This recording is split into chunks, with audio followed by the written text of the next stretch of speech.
Kali ini kita akan ngobrol-ngobrol langsung dengan teman kita, saudara kita yang dekat tapi jauh. Nah, ya, tinggal melangkah sungai. Iya, tinggal melangkah sungai.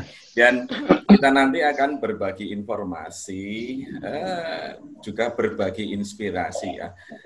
Dan tentunya narasumber kita kali ini bukan narasumber biasa, tapi beliau adalah narasumber yang luar biasa. Ini dia Mas Aji Bram. Oke. Halo. Halo. Halo Mas Aji. Selamat. Ada suara helikopter di atas. Enggak apa-apa. Ini kalau di Indonesia ini jam 8:30 Mas Aji. Kalau di Swiss jam berapa? Iya. Kita beda 6 jam ya, di mana Indonesia tuh 6 jam lebih dulu dari Swiss. Karena posisi geografis kita kan Indonesia di timur ya. Otomatis matahari lebih dulu. Jadi ambil aja waktu Indonesia dikurangi 6 jam. Ya, oke. Pemirsa, jadi Mas Aji ini adalah seorang pengusaha dan desainer kondang. Ini beliau ini berasal embel-embelnya yang nggak kuat. Berasal dari Desa Tanjung Sari, Kecamatan Sumbergempol, Kabupaten Tulungagung. Nah, ini Ferry harus disalahkan nih. Oh, gimana? Coba sejak kapan Desa Tanjung Sari masuk Kecamatan Sumbergempol? Oh, lah. Masuk mana? Boyolangu kayaknya ini ya. Iya benar. Oh, Boyolangu. Iya.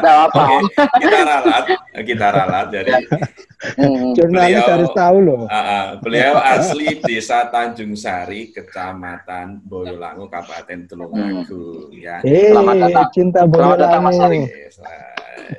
Selamat datang Mas Aji. Selamat datang. Dan perlu diketahui pemirsa, dari Mas Aji ini menurut bisikan dari teman-teman, kita siapa yang ada di belakang itu? Jadi kepo dia ingin tahu. Ya, beliau ini seorang desainer kondang ini. Sangat kondang lah. Sangat kondang. Internasional. Ya, betul. Dan kita nanti akan bisa berbagi inspirasi dengan beliau, bagaimana perjalanan karirnya dari Boyolangu kok sampai Swiss, di mana Swiss merupakan salah satu negara terkaya di dunia. Dan termahal. Termahal ya. Baik, oke. Mas Aji, bisa diceritakan sekilas tentang profil Mas Aji sendiri? Monggo. Kalau perjalanan saya kan diawali dari desa kecil ya, Tanjung Sari. Ya, itu sebelah timurnya Serut gitu. Seperti anak biasa lah dulu gitu kan. Suka bermain, cari cangkrik, terus cari kayu bakar. Buruh kecik pari, gitu-gitulah. Tapi alhamdulillah itu sejak kecil itu punya dorongan untuk, kalau anak dulu kan sukanya tuh habis sekolah tuh main gitu ya. Kalau aku itu kalau nggak membantu orang tua juga belajar. Dan singkat cerita, alhamdulillah karena ditinggal ayah itu sejak usia 3 bulan. Dalam artian orang tua bercerai kan. Nah, di situ itu saya berusaha menyelesaikan setiap masalah itu sendiri. Karena kan saya termasuk introvert ya, jadi susah bergaul juga, terus susah mengungkapkan perasaan ke orang gitu. Jadi untuk curhat itu nggak ada. Kebetulan alhamdulillah sejak SD sampai kelas 3 itu saya selalu ranking 1. Akhirnya saya curhat, tapi curhat saya tuh ke Bapak Presiden Soeharto. Langsung gitu ya? Saya itu kan sering nonton TV ya. Dulu menteri-menteri itu hafal lihat dunia dalam berita gitu. Jadi anak yang lain itu pada main, aku itu lihat dunia dalam berita gitu-gitu kan. Akhirnya kan sering itu beliau Pak Harto itu sering muncul alamatnya Jalan Cendana. Nah udah akhirnya dari modal tahu Jalan Cendana saya menulis surat curhat lah. Pokoknya yang terhormat Bapak Presiden, saya anaknya janda, penjual tahu, tidak mampu, nggak punya sepatu, ya kayak anak kecil gitulah ke bapaknya. Tapi saya ranking gitu, saya pengen punya tas gitu-gitulah gitu, pengen punya buku yang bagus. Akhirnya dengan memberanikan diri, nggak ada yang mendorong, saya kirimlah surat itu gitu. Tahun berapa itu, Mas? Itu tahun berapa ya? Saya itu tahun hampir tahun 80-an lah, sebelum 80-an ya, masa 80-an gitu. Nah akhirnya ya habis aku kirim surat itu saya takut gitu, nanti saya dihukum atau nggak bisa tidur Mas gitu, kok berani. Tapi alhamdulillah suatu hari itu datang Pak Bayan Promo namanya, datang naik sepeda bawa surat. Saya terima itu dari Departemen Pendidikan dan Kebudayaan. Jadi Bapak Soeharto itu mendelegasikan untuk menjawab surat saya, Departemen Pendidikan dan Kebudayaan. Akhirnya dibalas. Terus saya disuruh minta surat keterangan dari kepala sekolah yang waktu itu Bapak Purwadi, terus kepala desa, untuk keterangan benar anak ini ranking dan anak ini anaknya orang nggak mampu. Akhirnya kita dapat sambutan, Bapak kepala sekolah beserta kepala desa mengirim surat. Dan alhamdulillah sejak itu saya dapat beasiswa sebesar Rp6.000 per bulan. Rp6.000 per bulan. Ya. Di zaman itu banyak banget, Fer. Karena nasi pecel aja satu bungkus itu Rp1, Rp2,5. Itu satu nasi ya, Rp1 itu. Terus tapi uang segitu itu 3.000 untuk sekolah, 3.000 untuk saya, karena sekolah dulu itu saya masih nunut di rumahnya orang. Jadi ada kelas 1 di rumahnya Pak Haji Jainal, kelas 2 di rumahnya Pak Lurah, terus kelas 3 di rumahnya Pak Bayan gitu. Jadi kita belum punya sekolahan. Sekolahnya itu waktu itu bobrok ya, rusak gitu loh. Jadi kita nunut-nunut gitu. Ya akhirnya udah masuk SMP Negeri Sumber Gempol, alhamdulillah masuk SMA 2, terus dapat beasiswa ke Australia, terus melanjutkan di Swiss, terus kerja di Hyatt Orlando Hotel di Amerika, terus pindah di London di Inggris, terus jadi GM, General Manager Hotel di Bali, terus setahun balik lagi ke Swiss gitu. Perjalanannya itu. Berarti pertama ke luar negeri itu dapat beasiswa ke Australia, Mas ya? Australia. Setelah SMA ya? Setelah SMA saya ngajar bahasa Inggris di Tulungagung. Itu dari modal saya belajar bahasa Inggris dari lihat TV, Mas. Jadi saya lihat TV itu saya nggak pernah lihat teks. Jadi saya tuh nyoba dengerin bisa nggak bisa. Akhirnya lama-lama saya mengerti maksudnya dan akhirnya karena terbiasa, akhirnya saya bisa conversation. Nah habis itu saya disuruh ngajar bahasa Inggris di Take Off Nusa. Yaitu kursus bahasa Inggris milik Pondok Panggung Tulungagung. Oh, pernah sempat. Itu Tulungagung Intellectual Club. Waktu itu tahun 80-an, gaji saya sebesar 9.000 sampai 12.000 per bulan. Itu tergantung banyaknya murid gitu. Nah, dan dari ke situ, Australia itu ikut pertukaran guru atau mahasiswa? Yang lamar-lamar sendirilah. Oh, gitu. Cari sendiri. Pokoknya saya itu serba mencoba memecahkan masalah saya sendiri. Jadi intinya keadaan ketidakmampuan itu bukan halangan kita untuk mencapai cita-cita selama kita berusaha dan menjalani proses dengan sabar dan dengan benar. Gitu. Oh, baik. Jadi jangan menjadikan keterbatasan itu sebagai alasan untuk tidak bergerak gitu ya intinya, Mas ya. Betul, mantap. Ya, karena yang bisa menolong kita kan diri kita sendiri, Mas. Ya, kita jangan berharap terlalu banyak ya ke orang lain. Selama kita nggak bergerak ya kita nggak akan dapat hasil. Okay. Halo. Ada yang lewat. Ada iklan. Oke, Mas Haji. Sekarang ini kegiatan sehari-hari di Swiss seperti apa itu? Ya, karena saat ini Swiss lagi lockdown, juga termasuk kota-kota besar di Eropa ya. semuanya lah, negara lainnya juga gitu. Jadi kegiatan usaha juga tidak boleh buka. Yang boleh buka itu cuma supermarket dan toko bunga, karena bunga saat ini menjadi teman kita saat lockdown, saat pandemik gitu. Jadi hiburan orang itu bunga. Kita bicara dengan bunga, berhibur dengan bunga gitu. Jadi yang boleh buka itu supermarket, toko bunga, sama restoran. Restoran pun harus take away. Kita nggak boleh makan di situ gitu. Harus Jadi bungkus ya. ya, dan akhirnya saya memutuskan untuk setahun ini saya break dari kegiatan apapun, dalam arti usaha saya. Saya mencoba untuk, mungkin ini ya karena saya orang juga belajar mendekatkan diri ke agama juga saat ini gitu ya. Mungkin ini teguran kita, teguran Tuhan untuk kita, agar manusia tuh untuk slow down lah gitu, karena kita selalu mengajar apa yang kita inginkan, bukan yang kita butuhkan kan gitu. Mungkin Tuhan mengajarin kita selama ini, oke lah kamu pelan-pelan dulu, hidup kamu udah terlalu kenceng gitu ya. Manusia gitu. Oke, jadi kegiatan saya hari-hari ini, saya masih tetap bikin sketsa, desain-desain, terus bikin backup bisnis untuk kedepannya. Terus selain itu saya juga tetap menggelutkan diri dengan tanaman-tanaman di rumah, beli tanaman. Saya juga mempersiapkan untuk tropical garden di Indonesia. Jadi saya beli online dan kirim di rumah di Indonesia, dan saya kumpulkan, dan insya Allah saya bikin Indonesian Garden, dan isinya tuh tanaman tropis khas Indonesia. Gitu. Terus hari-harinya ya gimana? Ya, saya pernah mengikuti Facebooknya, memang banyak tanaman-tanaman yang unik, tanaman langka itu. Berarti memang itu bagian dari rencana itu ya? Selain itu memang sejak kecil Mas ya, karena saya tuh dulu sejak kecil itu udah suka banget sama tanaman gitu. Makanya saya sejak dulu juga sering nanam pohon pelampis, trembesi, terus buah katu. Pokoknya yang langka-langka itu saya ini. Jadi kalau ada pohon ditebang itu saya tuh sedih gitu orangnya.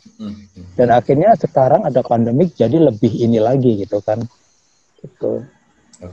Oke, Mas Haji. Tadi sedang pernah ngomong kesibukannya gambar-gambar sketsa desain, dan pemirsa perlu saya perkenalkan nih, sebenarnya tidak perkenalkan karena beliau sudah terkenal. Jadi beliau ini adalah seorang desainer kondang di Swiss, di mana salah satu produknya adalah mengangkat busana atau kain batik, gitu Mas Haji, betul ya? Batik juga kain etnik lainnya Mas. Jadi batik model batik, lurik, terus tenun juga ya. Oke, Mas Haji bisa ceritakan awal mula ke dunia desainer itu gimana ceritanya itu? Ya. Nah itu kan kita tuh kalau ibaratnya dari kecil kan selalu punya cita-cita ya, setiap anak itu ya. Ada yang ingin jadi dokter, jadi guru, jadi polisi, jadi pilot lah gitu. Tapi apa yang kita inginkan tuh biasanya tidak sesuai dengan yang kita kenyataan yang ada gitu kan. Gitu. Padahal background saya itu akuntansi sama hotel manajemen kan. Gitu. Terus itu sudah aku jalani dengan kerja di hotel di Hyatt di Amerika, Paragon Hotel di London, dan Gubah Bali Villa di Bali. Nah kebetulan habis itu saya balik ke Swiss, itu ada klub badminton. Terus di situ saya ketemu namanya Mr. Ivan, yaitu orang Jerman. Dia punya perusahaan logistik pengadaan seragam kapal pesiar. Nah pas kita main badminton, padahal saya mainnya kan iseng, saya nggak bisa main badminton, asal nampe aja. Gaya-gaya kan gitu. Ya. Nah akhirnya ngobrol dari mana gitu, saya bilang dari Indonesia. Nah beliau itu kan pengusaha ya, terus bikin seragam untuk kapal pesiar. Nah, dia tahu tentu saja di mana produsen garment paling bagus. Salah satunya Bandung. Tapi dia tuh nggak punya koneksi orang Bandung. Akhirnya begitu ketemu saya, dia bilang, loh, saya bikin seragam gitu. Saya dengar Bandung itu kota fashion, kota tekstil Indonesia gitu. Saya bilang, iya benar gitu. Kamu mau nggak kerjasama gitu? Ya udah, akhirnya ngobrol, saya ditawarin, kamu bikin dong seragam buat saya gitu. Aku kan ya namanya bukan bidang saya Mas ya gitu.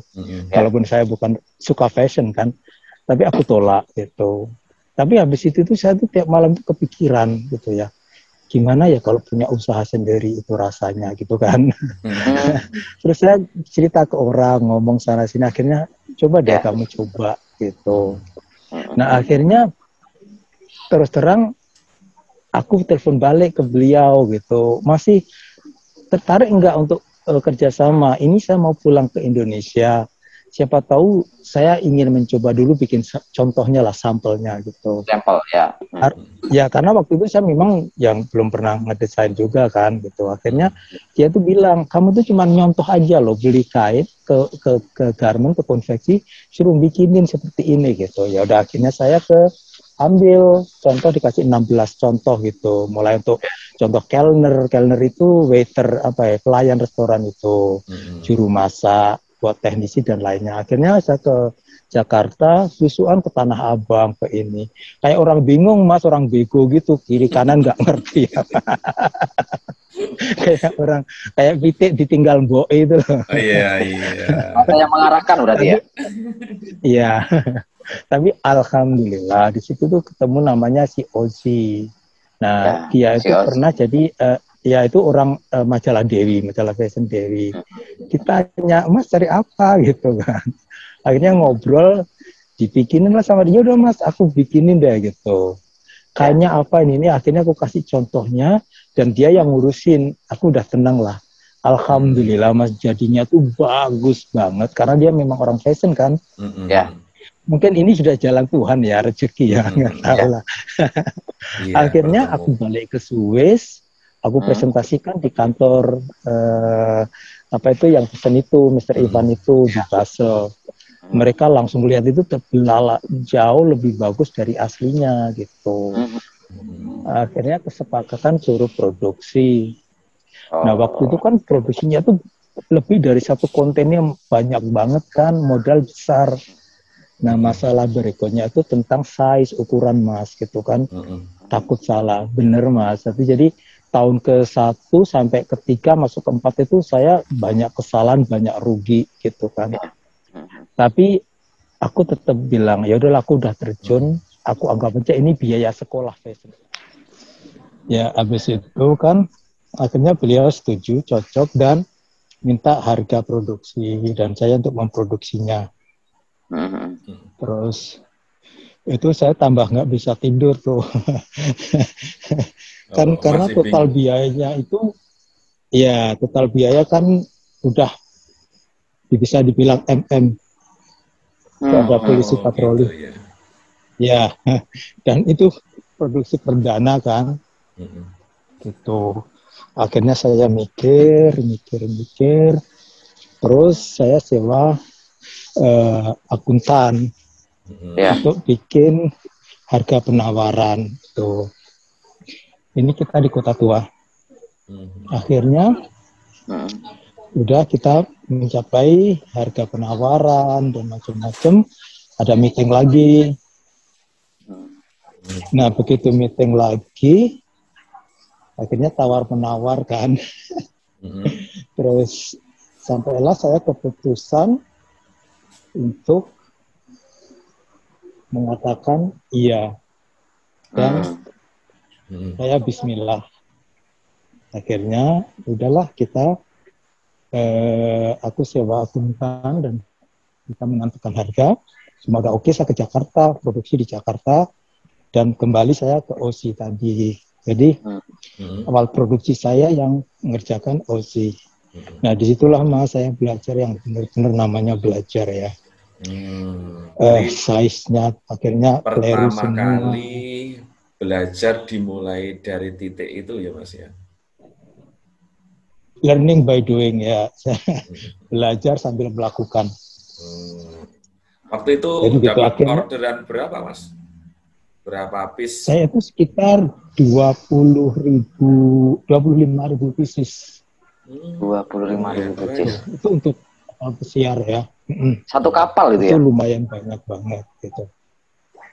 Kontainer, itu kontainer. Satu kontainer.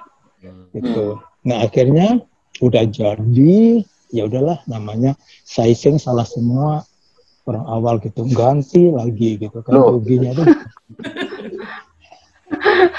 namanya COC kan juga size Eropa itu beda-beda. Jadi setiap negara itu UK punya size sendiri, Italia sendiri, gitu, Amerika sendiri gitu. Nah aku pakai patokan Amerika, gitu. Akhirnya salah. Ya udahlah, singkat cerita, setelah sekali, 2 kali, sampai tahun ketiga itu sering salah, entah itu size, entah itu kain, pemasangan label gitu. Dan intinya memang aku memutuskan itulah sekolah saya, gitu kan. Nah, alhamdulillah masuk tahun keempat sudah profit, sampai sekarang diterima. Karena kuncinya dengan orang Eropa itu kalau kita salah dan sesuai dengan MOU, kita bertanggung jawab. Tidak cari alasan, tidak ngeles atau apa. Kita dengerin komplain mereka dan mereka benar, ya udah kita tanggung jawab gitu. Oh, kuncinya itu dari komitmen itu nomor 1 berarti ya. Komitmen, nah, kepercayaan, konsistensi. Benar. Oke, Mas Aji, dari catatan prestasi desain Mas Aji ini kan luar biasa banyak ya, dan salah satunya adalah pelopor desainer Indonesia yang memperkenalkan produk-produk terbaik Indonesia. Bukan pelopor, pioner, banyak kalau yang gitu pioner aja. Nah, salah itu satu yang berjuang salah satunya. aja. Oke, salah satu alasan Mas Aji kenapa harus mengangkat itu seperti itu. Ya, tema batik. Kalau karena sebagai orang Indonesia otomatis kita bangga, Mas ya. Ya. Dan kain-kain etnik kita, produk kita itu sebenarnya tidak kalah dengan produk luar. Gitu. Masalahnya di sini, bagaimana kita bisa dikenal di luar, bagaimana produk kita tuh bisa dikenal orang sini dan orang sini mengenal produk kita gitu. Karena yang paling susah itu memang memperkenalkan produk di Eropa itu, dan itu perlu waktu, perlu kesabaran, perlu konsistensi. Plus orang kita itu kurang percaya dengan produk kita sendiri. Contohnya beli, oke lah, produk yang big label gitu, yang bisa dibilang high end, produk desainer besar Eropa gitu ya. Kalau beli punya mereka bangga ya, orang kita pamer sana sini gitu kan. Masuk. Tapi begitu desainer Jakarta punya produk bagus gitu ya, mereka beli tapi dengan harga yang separuhnya aja lah, dengan kualitas jauh kita lebih bagus, tetap mereka lebih bangga pakai produk luar gitu. Dan kadang itu masih nawar gitu. Jadi gimana orang luar mau mengenal kita kalau kita sendiri tidak mau mengenal dan tidak mau memakai gitu. Itu intinya. Contohnya lagi bunga lah. Sejak dulu aku Homa Lumena itu selalu kalau ke Perigi tahun 80-an itu bawa pulang ke Indo. Orang-orang tetangga pada bilang, bunga jelek, itu rumput, itu sampah. Nah, sekarang begitu orang luar menganggap itu bunga bagus dan mahal, kita ikut-ikutan kan Homa Lumena yang kayak apa itu, yang kayak lompong-lompong di pinggir jalan itu kan sekarang. Kenapa harus orang luar mengakui dulu gitu loh? Nah, gitu baru kita ikut. Gitu. Itu contohnya lah. Contoh kecil. Oke. Nah, jadi gitu Mas. Jadi kebanggaan tersendiri kalau kita itu bisa sejajar. Bahkan kalau dilihat dari kainnya aja Mas ya. Oke lah, desain di mana-mana sekarang sama ya di era global ini ya. Kita ke toko Zara, Levi's, desainnya gitu-gitu aja. Tapi kalau kita bisa memakai kain etnik kita, nah kita punya nilai plus di situ gitu loh. Oke. Kemudian terkait Indonesia Fashion and Batik Festival dan informasinya Mas Aji sebagai salah satu yang dipercaya untuk penata dan pengarah.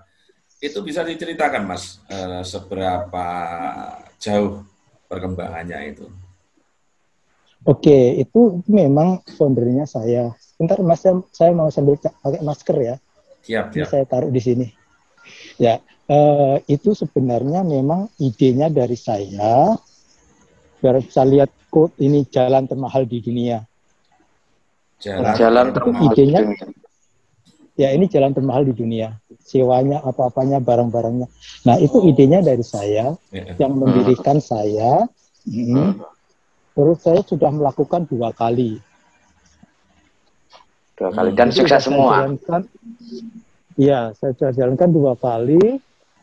Itu tahun 2013 sama 2014. Nah, tapi itu kan perlu biaya luar biasa banyak, Mas. Yang pertama itu saya mendatangkan 13 desainer dari Indonesia. Ya. Dan saya berani memperkenalkan busana muslim yaitu Safira. Dan yang pertama itu saya membawa batik Tulungagung. Batik Tulungagung. Pada apa itu? Jenis apa itu? Yang saya bawa, coba tebak batik Tulungagung apa aja yang ada? Gayatri, kemudian batik Baronggung. Pasti apa enggak batik Tulungagung? Yaitu yang saya tahu batik Gayatri, batik Baronggung. Apalagi ya? Oh ya, akhirnya salah satu batik Tulungagung yang saya bawa dan perkenalkan itu batik Gajah Mada. Oh, batik Gajah Mada. Ya, itu punyanya Mbak Ike. Itu yang dari ya betul. Oke, sebentar Mas. Sebentar Mas. Kenapa kok memilih batik Gajah Mada? Kan padahal ada jenis, ada batik Baronggung, Satrio Mana itu. Benar. Kebetulan saya kan punya aksesnya dan sahabat saya itu Mbak Ike yang dari batik Gajah Mada. Gitu. Dan untuk memperkenalkan kan nggak bisa semua langsung dibawa gitu. Jadi satu-satulah gitu kan. Oke. Gitu. Dan akhirnya alhamdulillah sukses. Ya. Dan akhirnya ada yang kedua dilakukan juga masih di Zurich. Dan ada desainer dari Jakarta. Terus akhirnya bergabung juga untuk Asia Tenggara. Jadi ada desainer dari Thailand, dari Filipina, selain saya sendiri dan beberapa dari Indonesia. Gitu. Jadi itu memang acara kelas dunia ya Mas ya? Kelas internasional. Ya. Itu salah satu cara untuk mengangkat nama Indonesia dan etnik Indonesia. Gitu. Oke, setelah itu dampaknya apa Mas? Efek dari acara itu bagi perkembangan batik seperti apa? Ya, secara internasional batik udah terangkat, batik lebih dikenal walaupun sebelumnya udah dikenal, tapi kan orang di sini masih belum begitu paham bahwa batik itu memang aslinya dari Indonesia. Terutama Jawa ya. Tapi karena kalau mereka melihat kain batik itu dikira dari Afrika karena kan colorful, corak-coraknya warna-warni gitu kan. Campur. Ya. Oh, gitu. Jadi di sana itu sebenarnya batik, model batik itu sudah terbiasa, cuman mereka mengira kalau batik itu bukan dari Indonesia, begitu ya? Ya. Sebelumnya udah beberapa orang mengenal, tapi nggak banyak juga yang kenal. Itulah tugas kita, termasuk saya, untuk bagaimana batik yang punya nilai filosofi, terus punya nilai seni juga yang tinggi itu bisa dikenal gitu loh. Karena prosesnya itu luar biasa. Karena orang Eropa itu lebih menghargai proses. Jadi dengan pengerjaan yang handmade atau dengan tangan dan rumit pelaksanaannya, kalau mereka tahu mereka akan menghargai banget. Gitu. Intinya berarti bentuk penghargaan mereka itu luar biasa ya terhadap hasil karya yang dibuat melalui tangan gitu ya. Manual, terutama hal-hal yang manual gitu. Makanya contohnya ya perhiasan di sini itu Mas ya. Perak itu mahal banget karena mereka dikerjakan dengan ahli perhiasan dan dipakai tangan gitu pengerjaannya, maka harganya tuh tinggi banget. Jadi mereka tuh nggak nilai dari terbuat dari emas atau perak, tapi nilai seninya itu sendiri dan pengerjaannya. Gitu. Oh, jadi produk-produk yang handmade itu lebih dihargai gitu ya? Iya. Iya. Mas Aji membuat model tas dari plastik. Dan kalau di Indonesia itu kelihatannya kan sepele. Namun Dari dibawa sedotan. ke Swiss yang dari sedotan. Aha. Itu ceritanya gimana itu? Kalau saya kan tidak membuat, Mas ya. Nah, saya itu kan suka sekali memperkenalkan dan menghargai produk-produk asli Indonesia. Gitu. Jadi pas saya ke Pasar Wage, saya beli sandal Lili. Sandal Lili itu ya. Gitu kan. Pasar Wage, halo. Ya, itu kalau musim panas aku pakai di sini dan orang banyak yang lihat suka. Begitu juga tas sedotan, saya kenalkan. Dan akhirnya juga lumayan viral juga, banyak yang pakai. Bahkan ada produk Itali, Marni juga membuat mirip gitu. Dengan harga itu 500 euro satu tas. Itu sekitar 8 juta, 8 jutaan lah. Tas Kalau gitu rupiah ya. gitu. Iya, gitu. Nah, kalau yang munculnya ada itu juga yang dari Pasar Wage yang itu di Pasar berapa Wage, euro? 22.000. oh munculnya setelah apa Mas Haji posting apa memang sebelum Mas Haji posting sudah ada di Itali? Kayaknya memang inspirasinya dari tas-tas sedotan yang mulai viral itu, karena setelah saya pakai teman saya di Jerman juga ngejual juga gitu. Kalau saya nggak ngejual, saya itu memperkenalkan gitu loh. Intinya supaya orang kita tuh jangan malu pakai produk kita gitu kan. Nah, terbukti orang sini suka melihat ya gitu. Ya. Kayak gitu. Tapi tidak ada rencana untuk jual skala besar ya? Kalau saya sih nggak ada, Mas, karena kan saya tipikal orang juga yang nggak begitu ngoyo juga ya. Itulah gitu. Biar ahlinya aja lah yang menjual, dan bahkan teman saya setelah aku viralkan itu juga dia ngejual yang di Jerman itu gitu loh. Oke, Mas Haji, ini di sesi 1 sebelum berakhir, mungkin bisa berbagi motivasi kepada generasi penerus terkait apa ya untuk menghadapi perubahan masa depan. Pesan dari Mas Haji seperti apa? Kepada generasi milenial. Ya, kalau generasi milenial itu jadilah generasi yang tahu di mana kekuatan kita, di mana kelebihan kita, dan kalau ingin melakukan suatu usaha ataupun profesi apapun, galilah dari diri sendiri, jangan karena ikut-ikutan orang. Contohnya orang ini jadi dokter, dia ingin jadi dokter. Karena kita tidak akan bisa jadi dokter yang baik, karena kalau memang kita tidak punya kemampuan di situ. Karena kalau kita tidak punya kemampuan dan kita tidak akan bisa enjoy. Ya, terpaksa akhirnya. Ya, kalau kita nggak bisa punya enjoy, nggak punya kemampuan, akhirnya kita tidak akan bisa jadi profesi yang bagus. Dan setelah menggali diri sendiri, tahu apa kelebihannya, bakatnya, tekunilah, belajarlah, cari referensi, dan harus dengan konsistensi dan melalui proses yang benar. Tuh. Jadi jangan untuk sukses, jangan meloncati proses, tapi melalui proses. Oke, mantap. Jadilah diri sendiri, dan untuk mencapai sukses itu jangan melampaui proses ya, tapi melalui prosesnya dijalani ya. Karena akhirnya proses itu yang akan membuat kalian jadi tangguh dan tahu gimana untuk bisa tambah sukses. Oke, sip.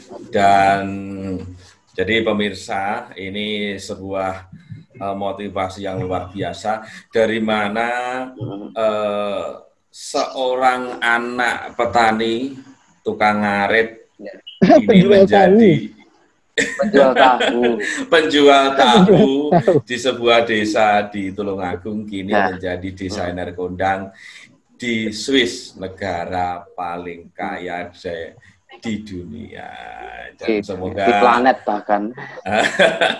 semoga kisah-kisah yang diceritakan ini menginspirasi bagi Ya, kita pasti. semua.